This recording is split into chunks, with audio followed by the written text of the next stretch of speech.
Porter. I'm Johnny Wynn. I'm Leanne Ertl. I'm Lynn Lee. I'm Jake Rockmeyer. And I'm David Yamanaka. Those stories and Hasidic Judaism today on 10 Minutes. Hasidic Judaism falls under Orthodox Judaism. The modern Hasidic movement was founded on the teachings of Israel ben Eliezer, known as Baal Shem Tov. It was first described in the 18th century in Poland. This was a time of persecution for Poland, and people were looking for a leader to find good in all things, despite the hardship they were facing. The teachings of Baal Shem Tov, which means master of the good name, encompassed a strong mystical element that helped them find God in mundane tasks. Hasidic communities were excommunicated, and many Hasidic groups migrated to America or Israel in the late 1940s. And in America, they settled on the East Coast, mainly New York City. 165,000 Hasidic Jews now live in New York City. They live mostly in Brooklyn in 3 different neighborhoods.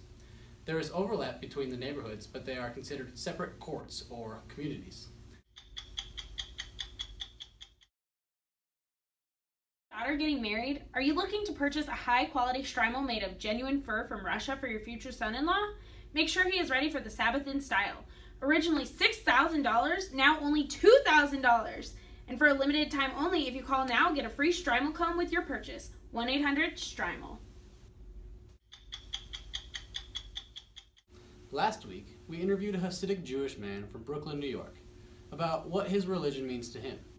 Today, we will be interviewing some Regis experts at Regis University in Denver, Colorado, who are studying faith and spirituality. First, we have Leanne. It's great to have you here today. It's great to be here. Can you start us off with some insight as to what about Hasidic Judaism is compelling or beautiful? The tradition is beautiful because it stresses joy, faith, and ecstatic prayer. Hasidic Jewish communities have gatherings called Tish, where the community comes together to sing and dance, and these are led by their charismatic leaders called Rebbe. The gatherings are full of joy and community and are an opportunity to experience the transcendent. They have an emotional appeal for the followers, and they are considered a journey of spiritual renewal. For Hasidic Jews, one of the ways that they worship God is by having enthusiasm for life. They focus more on the everyday activities of life rather than strictly studying their religion.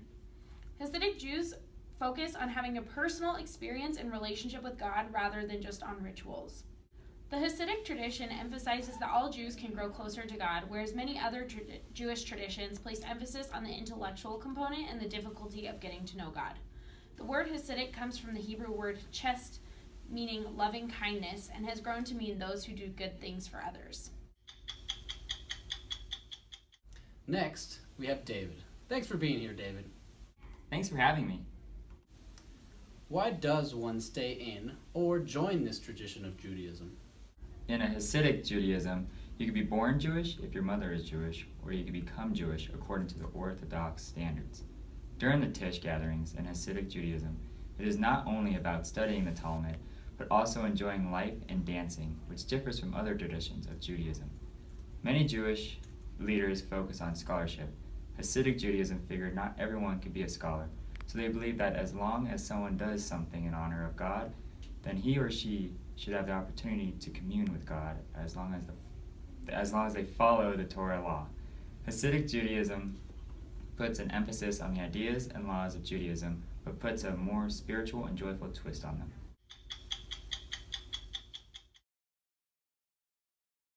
No artificial flavors, no artificial colors, no fillers, no byproducts, and is gluten-free. Hebrew National Beef Franks made with premium cuts of 100% kosher beef confidently provide premium taste and high quality every time.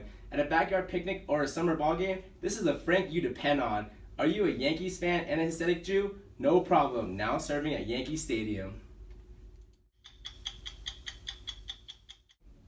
Thanks for joining us, Johnny. Hi Jake, how's it going? Thanks for having me here on 10 Minutes. What does transcendent mean to you? To me, transcendent means beyond or above the range of normal or merely physical human experience. For a Hasidic Jew, what are some traditions, beliefs, or practices that provide a window into transcendent? Hasidic Jews have a few beliefs, which provides a window into transcendent. There is Ahavas Hashim, Ahavas Israel, and Haskuche practice. A mouthful, right? Let me go into further details about these beliefs. Ahavas Hashim means love to Hashim, and Hashim means God. Best stress the need of love to Hashim. Love for Hashim was shown through praise and worship. Also, learning the Torah was essential to give pleasure to Hashim. Ahavas Yisrael essentially means love for every Jew. Loving your fellow Jew is vital for your connection to Hashim. Akdas, which means living together in peace and harmony, is what makes Hashim give all goods to the Jews. Lastly, Hashkuche, practice, means divine guidance on every small detail. The strong belief and emphasis to rely on Hashim on every small detail led Hashim to believe their own life without worrying for the future. For Hashim, designed everything and has his great master plan. Welcome to the show, Lynn. Hi, Jake. I'm excited to tell you more. As an expert in faith and spirituality, how would you describe what holiness means and what is holiness in the tradition of Hasidic Judaism? In Judaism, the term for holiness is Kedusha. The Torah portrays holiness as a quality inherited in God. Because God is holy, the term holy is applied to persons or objects that have some type of relationship with the Lord. The Torah also encourages its people to be holy and tells them how to do so. There are two types of holiness. Hierarchical holiness refers to rituals, people, places, or objects. The Torah, the Hebrew scriptures, the Talmud, and synagogue buildings are examples of hierarchical holiness. Non-hierarchical holiness is a moral purity achieved by doing good deeds. Some people believe that refraining from illicit behavior is enough to attain holiness. Others believe the halakha, the Jewish law, is only a minimum standard of decent behavior. Interested in finding out how Hasidic Judaism became so popular in the 1940s? We're now selling a series of 3 books from the authors who are known for their wit and wisdom and popularized the non-Hasidic world.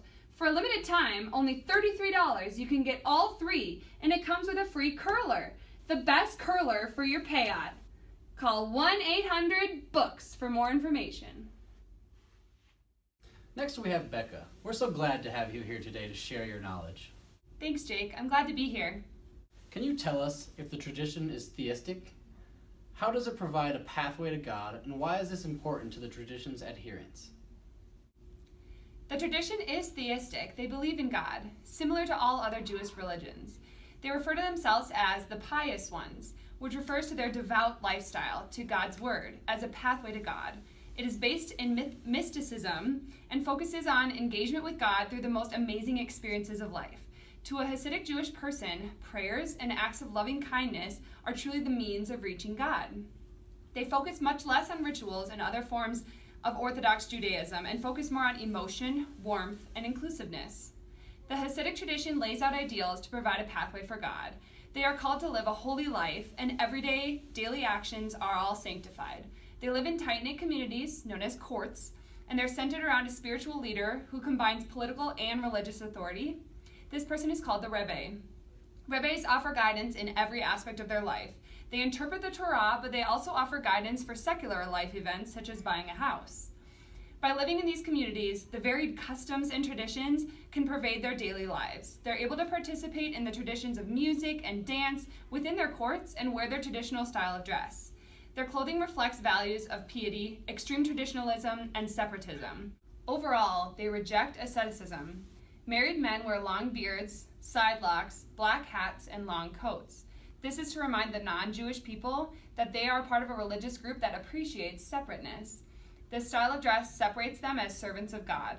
On the Sabbath, they wear a large full fur hat called a strimel. They should not be confused with the similarly dressed Amish men. They also live in the heart of New York City for the most part, whereas the Amish communities are in large rural farming areas. Women are far less distinguishable, though no less devoted to their faith. They dress more modest, and the only distinguishing factor is the sheitel, or the wig, and the tikel, or the scarf. They often work in shopkeeping, teaching girls religious schools, or they can have a specific Jewish purpose, and these purposes include matchmaking and catering the different Jewish celebrations. The laws for women are strict, such as they must visit the mikveh monthly, which is an immersion bath required after menstruation. The Hasidim have kept the commandments of the Torah and the instructions of the Talmud preserved in all areas of life, even where it doesn't align with Western culture. This is the main reason they're separate from Orthodox Judaism. Because of this, they call themselves Torah true. Finally, joining us is Jake. How are you doing, Jake? Doing well, Jake. Long time no see. How have you been? Can you tell us how this tradition points to God? Well, Jake, I think my colleagues have captured this pretty well. I hope you have learned that this tradition points to God through all aspects of life.